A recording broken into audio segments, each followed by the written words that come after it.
Welcome to Nintendo Land, and I will be covering the latest Nintendo news and updates. And remember to subscribe to Nintendo Land for all things Nintendo all the time. Welcome everybody, and we are in another discussion for the latest news and updates from Nintendo themselves. We have got a lot of news from this week to cover, so let's jump right onto it. We're going to start off with Nintendo's online paid service. We've heard a lot about this in the past, and it's been speculation when it would come out. We all expected later this year, but it seems that Nintendo has pushed it back to 2018. The paid service was supposed to start later this summer, and it was going to include lots of benefits and pretty much make Nintendo fans pay for their online service if they wanted to play games online, and they had lots of cool little neat features that came along with that. But now it seems that it has gotten postponed to 2018, meaning if you were not planning on paying for Nintendo's online service, you will not have to do so for the whole 2017 year. We start off with the online Nintendo Switch fan service page that they have posted, and it says that this paid service lets Nintendo Switch owners enjoy online multiplayer gaming as well as dedicated smartphone app that connects to your Nintendo Switch system and helps you connect with your friends for online play sessions. Check back for more details on the service being an official launch. So we have more information on that, but regarding this is pretty much saying that there is going to be a smartphone app, and that app is supposed to come this summer that lets you connect the app to your Switch and have lots of online chat rooms with your buddies, and it creates a nice environment for you and your friends and stuff, and that will be coming now apparently in 2018, but the app will come before the online service does this summer. The app we have been talking about, we have no clue what that app is going to entail, what it's going to mean for Nintendo. We haven't seen anything or heard anything about that yet, but we will keep you alert and we will keep you noticed when that happens. The diagram shows that all the benefits that you will get for paying for this subscription service. You will get online gameplay, which you would not get if you are not subscribed, and you will only get free online play of 2017. Once 2018 starts, you will have to pay for that to get online gameplay. You will get online lobby and voice chat app. You will also get classic game selection. You will get Nintendo eShop deals, and that's pretty much the only benefits you're going to get. If you're a non-subscriber, you will still get access to the Nintendo eShop, register and manage friends, share screenshots to social media, and access to Nintendo Switch parental control app. So there are some benefits to having this online service, mostly to play online, but it looks like that classic game selection is returning. But there's also been news stating that they have changed the policy of the classic game selection.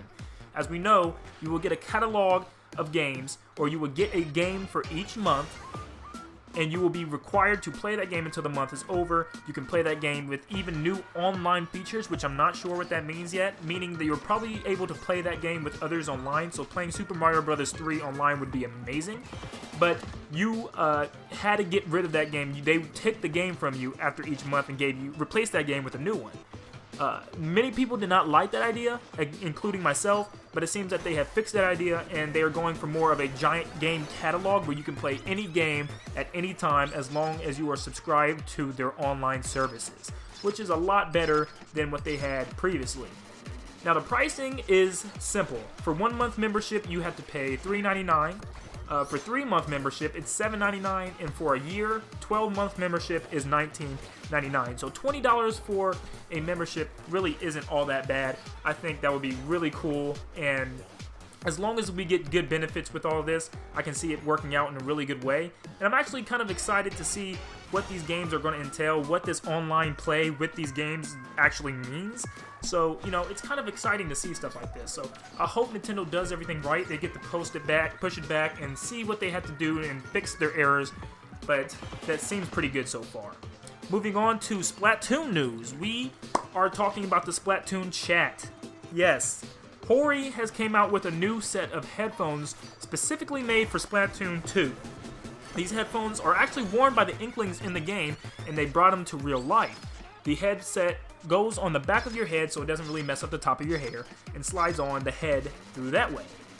Very sleek, very cool design, but there's always a but. The adapters and the cords that come along with it. It is a mess. It is absolutely a disaster. So pretty much what you have is your smartphone. You have your smartphone and you have the smartphone app. That connects to a cord to a splitter box.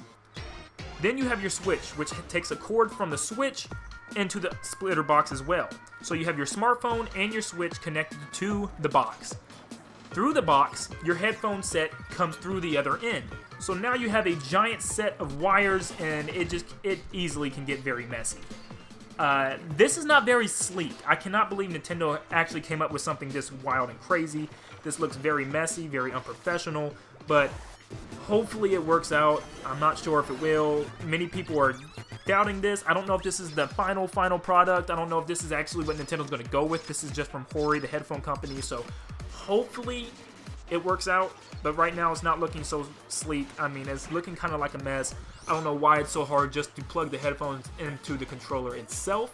But, you know, and it also raises questions, what if you're playing out of dock? What if you're playing the Switch while docked on the television? How does that cord connect?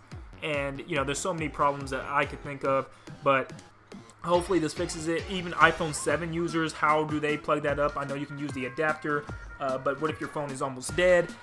Then you really can't charge your phone and listen to the game or talk to people in the game. But the headphones will cost $29.99, I believe so, which is about $30, so that's not bad at all.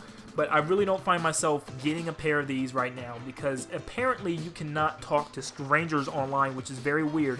So you have to befriend people in order to talk to them in lobbies. And I thought that was very strange. I thought that was very weird because most of the time when I talk to people, I probably won't know them in the first place. And I want to talk to them in just my lobby. I don't really need to friend somebody to talk to them. I can call my friends and talk to them if I wanted to. So this isn't really something that's intriguing to me as much, but I can see why people would want it. And it seems like it may get a little messy, so hopefully they fix that up and everything. Moving on to Splatoon 2 itself, there are some new game modes that they talked about, and it's really not new game modes, but more extras compared to those past game modes. So we all know Splat Zones, Tower Control, and Rainmaker. They're all returning. They pretty much confirmed that all these things are returning. I cannot wait. It's going to be pretty cool to see all these things return. I'm really hoping there's another mode added, but they seems like they have added some things to Splatoon, to these Splatoon game modes to really enhance them. The first with Splat Zones, the only thing that they really added was the UI. There is now a progression bar to show you how close a team is to taking over the zone. Nothing too much, just physical features, just things that for you to see and just to measure to see how far you have to go. So nothing too big there. With tower control, there's a main change. You have to now move the towers to checkpoints, and once they reach the checkpoints, they will come to a halt. You have to keep that zone, that checkpoint, for about 8 seconds, and then the tower will continue to move on to the next checkpoint and so forth. So this could add some variety to battles. Now, the opposing team could actually camp at a checkpoint so that once the tower reaches there, they can just ambush the team and just wipe them all out there. It's going to cause for new strategies and stuff, and I actually kind of like that. But last but not least, we have the Rainmaker, which the only thing that actually changes here is the actual Rainmaker. As you remember in Splatoon 1, the Rainmaker shot a tornado of ink, and it was kind of devastating, and they kind of like looks like they nerfed this a little bit in a different way. It now shoots a burst of ink, kind of like the jetpack does, and it shoots a giant burst of ink in the distance. I don't know if it has to land before it hurts, or if it can just mow through people. I don't know if it's a quicker charge. I didn't really get to look at all that right now, but it seems like it's something new. It seems like it's working. I'm kind of excited to see that, but yeah.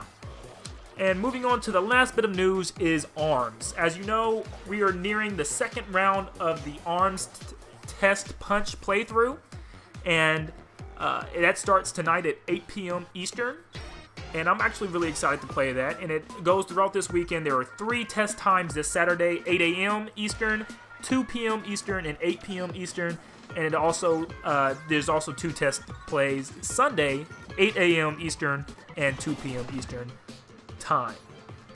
There will be new stages. I don't know what yet. They didn't really classify, but there will be new modes. Instead of volleyball this time around, they will be introducing the basketball, the slam dunk type of basketball minigame. And we might be getting some new characters. I'm not 100% sure, but I know for sure we are getting Twintelle. They had tweeted that out earlier today, saying that Twintelle was going to be playable, and that's really exciting to get to use a new character and see how they work and see how they're fleshed out, and that's going to be really fun. But that is it for Nintendo news.